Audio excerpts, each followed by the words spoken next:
I'm a baby boomer. I was born just after the war. We've probably had the longest period of peace and prosperity globally, I would say, from that time.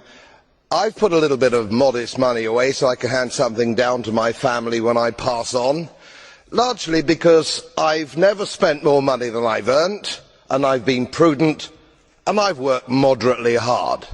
Now, it always seems to me as a complete surprise to politicians how countries get in debt. Let me explain, because I don't think you really understand it.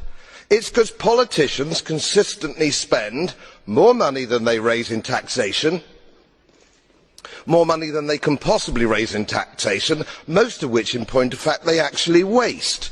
The reason we're talking about countries which are broke, and they are broke, is because they're ridiculous, ineffective, ignorant politicians consistently spend more money than they can raise, and then they borrow, and worse, they then print money because politicians and their central banks have a machine which prints money. You do that as a private citizen and it's a criminal offence.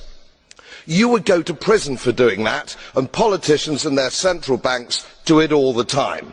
Let me explain to you that these countries are broke, and they're broke because of their own stupid leadership and politicians, and it's immoral to ask ordinary taxpayers of any country to pick up the tab for failed politicians and failed banks.